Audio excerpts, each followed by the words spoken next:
Welcome back, friends, to the Rob Maness Show. Wanted non-career, non-establishment Americans in the U.S. Senate. Well, folks, the 2022 congressional primaries have begun, and it looks like things are shaping up into a battle royale between the non-career, non-establishment candidates against the establishment and career politician candidates in a lot of these races.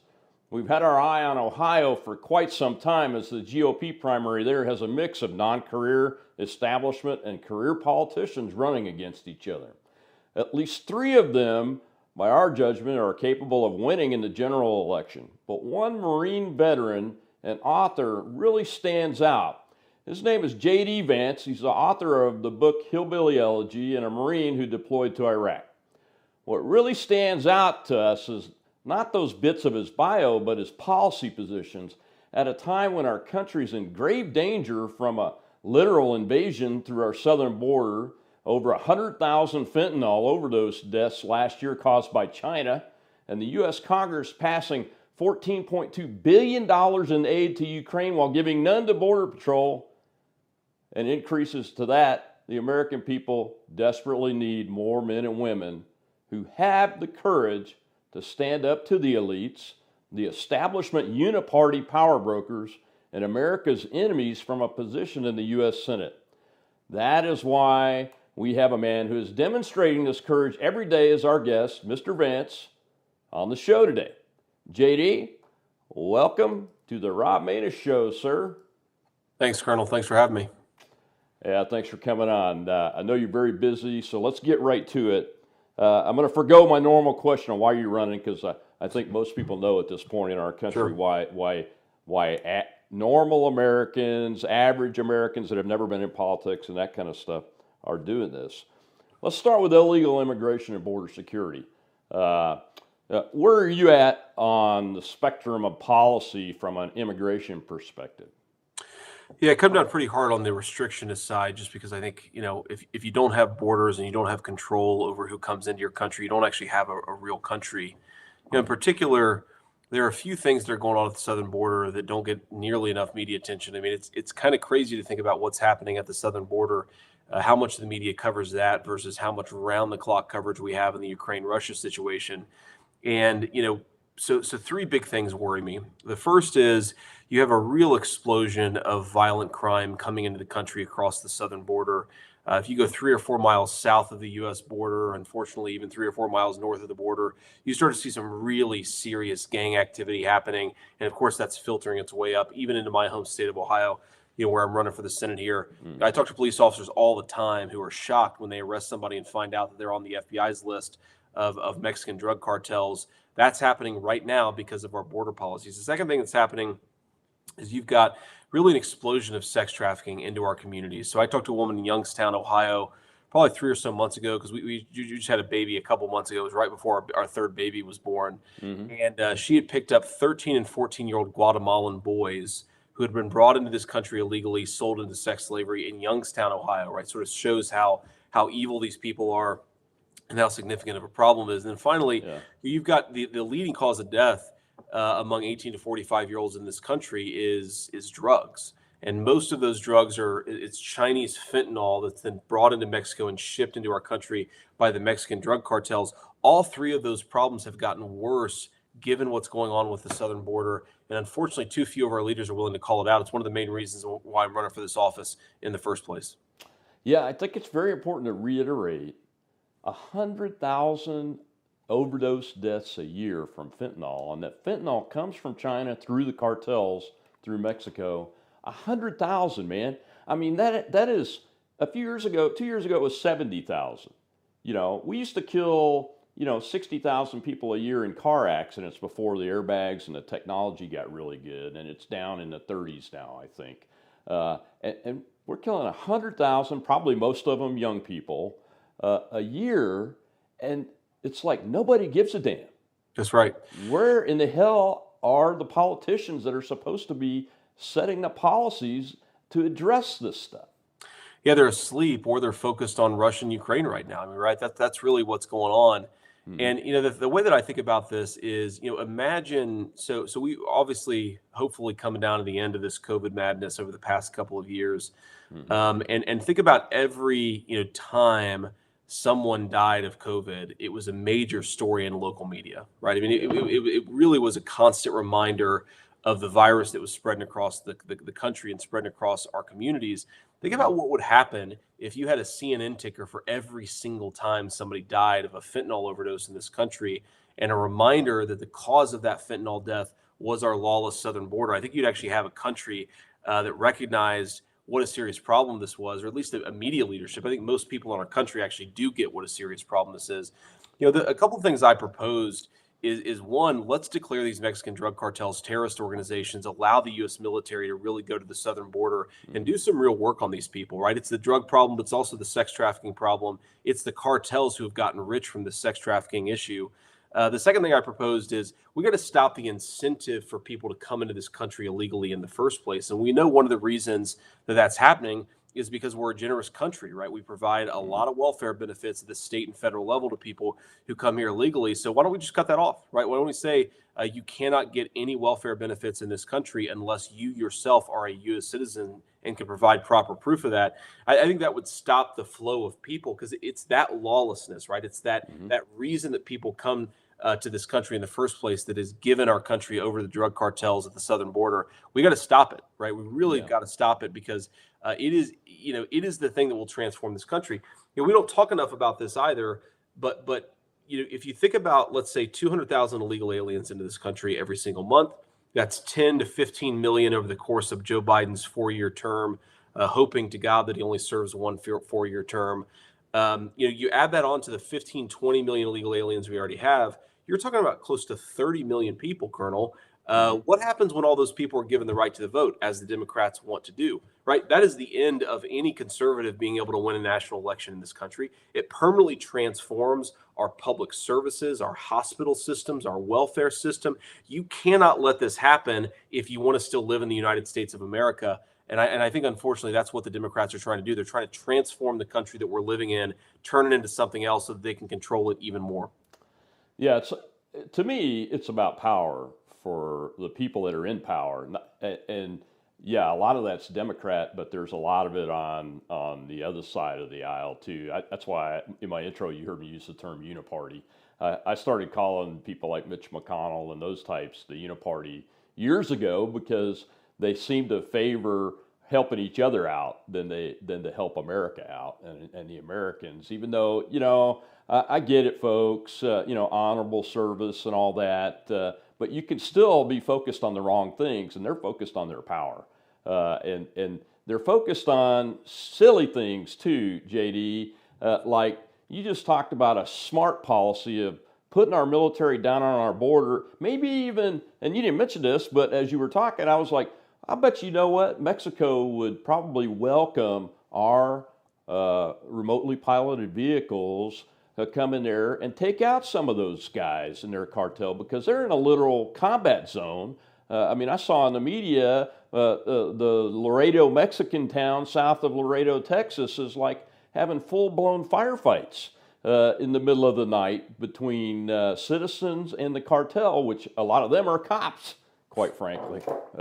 They're corrupt cops. So, that's a smart policy. Yeah. And then you get the silly policy people, like $14.2 billion to go to Ukraine, which, look, Ukraine's under attack by a guy that I've never liked. I always tell people, you always got to remember that Vladimir Putin is a KGB colonel. So he thinks and he acts and he conducts policy like a KGB colonel. And that's what you're seeing, an old Soviet-style invasion of a satellite country over in Ukraine. So my heart's with the Ukrainians and their fight for their own liberty and their own self-determination and those kind of things, but I don't want one drop of American blood spilled over there. Our country and the Allies made some huge mistakes that put Ukraine in this position, and the Russians have always had a much higher interest in that area called the Near Abroad, especially with the Ukraine, and this didn't have to go down this way.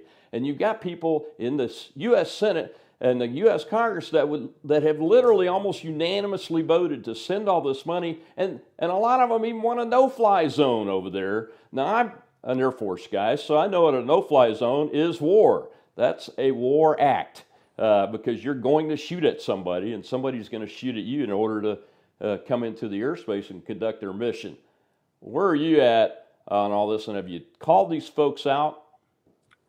Nonstop, man. Yeah, absolutely. I'm with you, and I've been calling these guys out nonstop, and it's frankly been a little disappointing to see some leaders that I admire, who I think of as future leaders in our party, who have really gone fully in on the Ukraine madness. I'm with you, right? I'm not one of these people. I've never said a nice word about Vladimir Putin in my life. I have no affection for him. Who I do have affection for is the citizens of my own country. And the people here and the struggles that they're having and the problems that their government needs to actually pay attention to.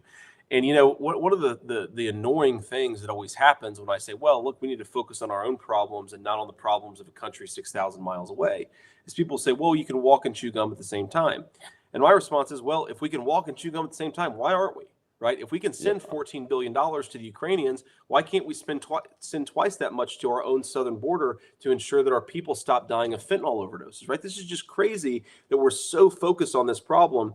And I got to say, you're absolutely right. It's a terrible war. I admire, I feel a lot of sympathy for some of the images I've seen from Ukraine. These people are doing some heroic things, but it is not our fight, right? You can recognize as an individual that this is a serious problem and that you feel for people, but it is not the fight of the U.S. government. It's not the care or the concern of the U.S. government, what's happening 6,000 miles away when we have so many problems right here at home. And, I just worry that this is being used, right? So we just found out today that the Hunter Biden laptop story, which was all, remember, we were all told this was Russian disinformation, right? It was stolen by the Russians. They somehow, I don't know, created computer imagery of Hunter Biden doing things that he shouldn't be doing and put him on that laptop to embarrass the guy that the establishment wanted to become the president, Joe Biden. Yep. So it was Russian disinformation. Now we find out today that even the New York Times is admitting that it is not Russian disinformation. In fact, it was Hunter Biden's laptop. And it raises a whole lot of questions, right, about the corruption between Hunter, the Ukrainians, the Chinese, his dad, who's now, God forbid, it's hard to even admit it, but we're 18 months into the reign of his father as president of the United States. Why are we so quick to assume that the same establishment that got us into Iraq, that got us into Syria, got us into Lebanon, got us into Afghanistan, that tried to tell us for 4 years that, Donald Trump was a Russian puppet, that tried to tell us for, an entire election cycle that Hunter Biden was in fact a stand-up guy. It was all Russian disinformation, that he had some corrupt business dealings. Why are we so eager, as a lot of establishment Republicans are, to give those people power to take us into a war in Russia, right? At the end of the day, you go to war, as you know better than I do, you go to war with the generals that you have. Do I want General Mark Milley sending American boots on the ground in Ukraine and Russia? No, I do not. Do I want Joe Biden? God forbid, Kamala Harris? Right? This woman can't even string a sentence together without making a fool of herself. And we're talking about giving them more and more powers to escalate a tense situation. We've got to accept that even if we did, and I don't think that we do, but even if we did have a vital national interest in Ukraine, we got to be honest with ourselves about who's actually in charge of our government right now. A bunch of clowns, and I don't want to give them more power. I want to give them less power. Oh, absolutely. And I think it's worse than that. You just rattled off the political appointees, but we have a government that is riddled with people that are incompetent. You remember in the Hunter Biden laptop, you had a Politico article that published a letter from 50 intelligence professionals. 4 or 5 of them were CIA directors or higher. Yep. And a lot of them were undersecretaries, deputy directors, the 4-star general, and I hate to say this, Air Force General Breedlove, who was the SACEUR, that's Supreme Allied Commander Europe, folks that said this was Russian disinformation. So when we have a government that's riddled with people like that, led by political appointees, as you so rightly pointed out, heck no, I do not want to go into anything more than a paper wad fight with straws. And even that I would be hesitant to get into. My God. So you're absolutely right. But if you were in the Senate today, what would you be saying from the podium to tell your colleagues and this administration about this issue? Well, I think I'd try to emphasize two things, right? The first is, and people always credited rightly, right, Donald Trump with being strong, right? That's why Putin, Hmm. of course, he invaded a country during the Bush administration, the Obama administration, and now the Biden administration. The only guy he didn't invade a country on is Trump's watch. So people talk about Trump's strength, and that's right. But the thing that people always leave out is that he was actually smart about other countries' interests, right? Hmm. You hear they're constantly asking, well, why don't you condemn Putin? Why don't we condemn Putin? And of course, it's a joke because he has condemned Putin. But at the same time, he said, well, you've got to actually have a relationship with world leaders. There's nothing bad with talking to people. We talk to a lot of bad, evil people. You've got to do that as the president of the United States in order to conduct diplomacy. Number one, I'd be saying, why are we not trying to find an off ramp here, right? Yeah. Okay, moralize all you want. Of course, Vladimir Putin is a bad guy. Why aren't we doing more to bring this conflict to an end? It's one of the things that the Israelis seem to be doing in an incredibly effective way, is serving as a mediator to try to get this conflict to stop, because there's Hmm. always the risk of escalation, right? You got a lot of Yeah. Ukrainian civilians that are getting killed. You got a lot of other people that could get killed if this blows up in a big way. We've got to try to be de-escalating the situation, number one. And number two, I would be using this crisis as leverage to accomplish things that are really in our vital national interest. When they say we want $14 billion for Ukraine, what I would be saying is, look, fine. I'm fine with supplying the Ukrainians with aid, with medical supplies, with food. Of course, that's I'm not opposed to it, but it should be predicated on sending some money to solve the problems in our country, specifically the U.S. southern border crisis, which to me, again, is crisis number one. But I think those are the two things that we need to be doing: finding an off ramp, but also ensuring that before we spend money on something else, we're actually spending money to solve the problems here at home. Those are the things that I'd be doing. And that's, unfortunately, there are some politicians out there that are doing that, but very few of our leaders right now are willing to put our own citizens first and to be pushing the president and others to try to get an off ramp for this situation. Because, the last point I'll make here is the thing that we don't talk nearly enough about. The vital national interest that we do have is China. Okay, there's so much that the Chinese control, so much damage that they can do. And if you look at what's going on, the Chinese are getting closer and closer with the Russians. The Russians are getting closer and closer with the Chinese. And is anybody asking whether that long-term alliance is actually in the interest of the country? Because of course it isn't, right? Of course it's not. So one thing we should be thinking about, if we're paying attention to our vital national interests, which we should be, is how do we ensure that this war comes to a close in such a way that doesn't empower the real enemy, which is China? Yeah. Yeah, because China would love to have an overland pipeline from Russia so they could buy most of their oil and gas and they wouldn't have to worry about their ports anymore That's right. in any kind of conflict. And that would be just another step to them going ahead and taking Taiwan back by force if they so chose to do so, because they wouldn't have to worry about those ports and being able to get across that strait and keep their oil and gas flowing. So those are the kinds of things that statesmen think about, and that's what we need in this Yep. country. We need statesmen and stateswomen to really think these things through. And I think you hit the nail on the head. This is where I come from. When I ran for office the first time, we had a great success. Unfortunately, Trump hadn't run yet. But with these America First, what's called America First policies now, and if we would just look through the lens of what American citizens' priorities are and our vital national interests first before we make these kinds of decisions, we will make better decisions. We have done it in the past. The Reagan administration is an Right. example of that. We have done it in the past, and it can be done, but we've got to have people that are not career politicians or career establishment and that are so highly linked to the money and those kind of things. Would you, JD, speaking of the money in politics and those kind of things, do you have any thoughts on how we can stop the Congress from doing the priorities of their corporate donors, and not just corporate donors, but their big group donors too, Yeah. and do the priorities of the people they represent and the states they represent? Yeah. Because that's what's really going on right now, isn't it? It is, yeah, no, and I've gotten in a bit of a food fight here in Ohio the past couple of days because I was the only candidate that's running for this Republican primary that refused to go and kiss the ring of the Chamber of Commerce leadership.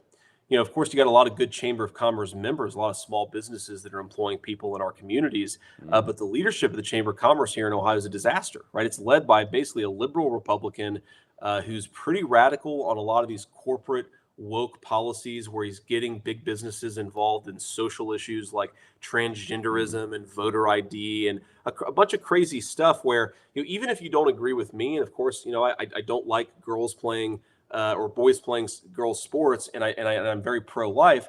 Even if you're not there, keep these businesses out of these questions, right? Even if you don't want to have safe and secure elections, you don't want to have universal voter ID, keep the corporations out of these decisions. But these corporations have gone increasingly left wing, and they've decided to play in politics in a way that's very unique in our political system. The way I think about this, Colonel, is maybe 60, 70 years ago, I believe it was the head of General Motors who said, "What's good for General Motors is good for America." And that was basically right. General Motors was an American company. Its suppliers were American. Its customers were American. It really depended on the success of the American nation. Could anybody really keep a straight face if you said what's good for Google is good for America? Right? Google's got more long-term relationships with the Chinese, or what's Yeah. good for Hollywood is good for America. Like there are actors who have criticized the Chinese 20 years ago who cannot even get a role in Hollywood 20 years later because they said something that was critical about the Chinese in the late 90s. Right? We have to wake up to the fact that a lot of America's largest corporations have actually invested financially in some of America's enemies, have adopted values that are hostile to conservatives. And if Republicans keep on bending the knee to these people, as opposed to going and doing battle on behalf of their own voters, like you can win an election, right? Republican voters Mhm. can vote for Republicans, but if the people they send are going to listen to the Chamber of Commerce, which is really just the Chamber of Amnesty, we're going to continue to listen to these companies that are more invested in America's enemies, then we're going to lose the fight for the soul of this country, even if we win some elections. And we need Republicans to call this stuff out. We need Republicans. Peter Schweitzer wrote this incredible book called, I think, Red Handed, about American Yeah. corporations' relationships with the Chinese. We need people who are calling this stuff out so that our voters know what's going on, and also we can hold the politicians' feet to the fire. They should be standing for their own voters, not for the corporations that don't have this country's interest in heart. And of course, I'm not an anti-business guy, right? I love when Mhm. people create a product, when they employ people, when they get wealthy doing so. But we've got to create some separation, right? There are pro-American companies out there, and there are anti-American companies out there, and we as politicians, as political leaders, need to think about those things differently.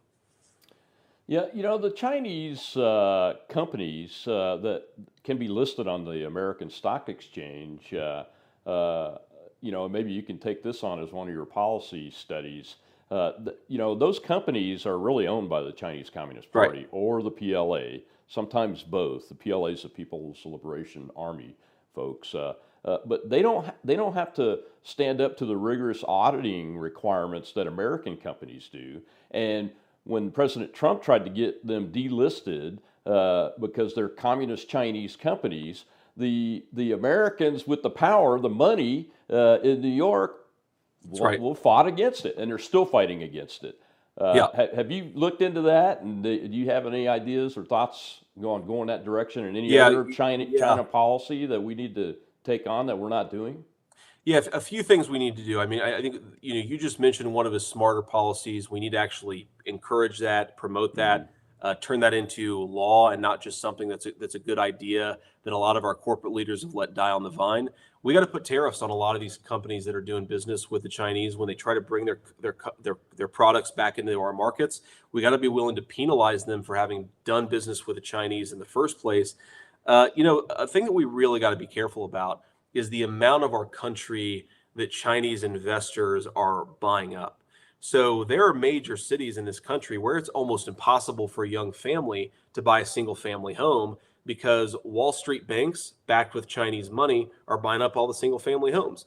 or American farmland, right? We've learned what happens when we let our energy and our manufacturing be made by other people. It makes us weak and dependent as a country. What about our farmland, right? What's going to happen if we continue to let Chinese money come in and buy American farmland, control our food supply?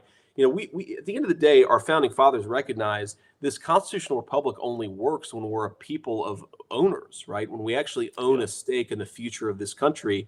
If you let Wall Street banks backed by Chinese money come up and buy everything, you're not a nation of owners. You're a nation of renters. And at the end of the day, the people who own you control your future, not the citizens of this country. So I think we need to ban foreign investment into this country, or at least foreign investment from hostile countries, so that American citizens are able to buy a stake in their own country, not have it taken out from under them by hostile regimes. Those are great ideas, and I'm all for them for sure. And any American that believes in our priorities being first should be happy to sign up to those ideas. That's right. Well, JD, we're running out of time, but I just want to give you an opportunity to talk about something that we kind of briefly touched on earlier, and that is the government, the bureaucrats, the political appointees, and one of the challenges that Mr. Trump had was political appointees, even those that he appointed. He appointed General Milley. Sure. He selected him, would work against him in nefarious ways, in my opinion. And the people, and I mentioned the bureaucracy and the bureaucrats in the government, it's my opinion that if Trump runs and wins again, or any Republican president that runs has to have this as part of their positions, and that is that they're going to go scorched earth policy on civil service and political appointees, and bring in as many people as they can from outside of the Beltway to put in those positions, and hire into the civil service senior leadership people from outside the Beltway. You can get people like myself with military service. There's tons of people that are colonels, thousands of them out there that have never worked inside the Beltway other than a tour in the Pentagon. So they're not tainted. They're not connected to the money. Do you have a position on that, or would you sign up to that? I guess is what I'm asking, to give you a chance to answer that question, man. Yeah, I would, Colonel. And it's one of the most interesting conversations I've ever had with President Trump, was talking about Mark Milley. And he probably 6 months before Milley was a household name for the series of disasters that he presided over. And you probably remember him talking about white rage being a big problem in the U.S. military. What a giant joke. Well before that, I talked to the president about Mark Milley, and he said, people don't realize how bad this guy is. And you start to realize that, if there are 5 generals to choose from, and they go from bad to worse, and the president's got to choose one of them, then you've lost the government no matter who you elect as president, because the civil service is so broken, right? The people who are actually going to carry out the president's orders, it's not like Donald Trump or whoever else is going to be running, every single part of the government. It's got millions of people involved. So one interesting thing the way that I try to look at this is, who controls the government in this country, right? In a constitutional republic, it is the people that we elect as citizens within a constitutional framework that should control our government. But if the bureaucrats control the government, and the bureaucrats can't be fired, which is very hard to fire the bureaucracy right now, then it's not really the people or their elected leaders who control the government. It is that civil service. And so I think that if you really want to return any constitutional power back to the people, as the Constitution really envisions it, you have to make it easy for the president to fire the civil service, right? It says right there in Article 2 of the Constitution, the executive power shall be vested in a president of the United States, not in the civil service, not in a group of career bureaucrats. The only way to carry out that constitutional design is for the president to be able to fire bad civil servants, so that he gets his agenda, his ideas carried into public policy. So we've got to do that. It's a big legal change. It's a big amount to bite off. But unless we do it, we don't live in a real constitutional society. We live in basically an oligarchy controlled by the bureaucrats, which is unfortunately what we've got right now. Yeah, and that's a big part of the issue. I tweeted out a few days ago about having the president be able to fire bureaucrats, and got a whole bunch of criticism back. Oh, you're giving too much power to a guy like Donald Trump or Joe Biden and all that. Well, the Constitution already gives them the power. Yep. That's the problem, is we are in an extra constitutional government and society right now. And if we get back to where it's supposed to be, we'll all be not just a lot better off, but we'll be a strong America that's ready to face down the challenges of the bad people and bad governments in the world, while at the same time being able to take care of ourselves the way things ought to be, don't you think? Absolutely. And that is how the founders, they wanted a balanced constitution. They wanted checks and balances between the different branches of government, but they wanted a strong presidency, right? That's why they rejected the original Articles of Confederation and adopted a new constitution, is you needed to have a president who could carry out the executive function of the government. We don't have that right now because the civil service is so left wing that when there's a Democrat, yeah, they do just fine, right? Because they like what the Democrats doing. But if a Republican gets elected, we're never able to accomplish what we need to accomplish because the civil service is not on our side. Well, JD, thanks a lot for taking that question. I appreciate that. And thank you for coming on today. We wish you well. I've had your Twitter and Getter handle up at JD Vance 1, the whole show. What's your website where people can go and donate? Yeah, jdvance.com. I wrote my own policy platform on the website, didn't have a consultant write it. Also, people can donate there. They can volunteer for the campaign. We need all the help that we can get. We've got a primary coming up here in May, and I feel very good about it, but only if we actually do the work. Absolutely. You got to do the work. I know you're doing it. I feel for you.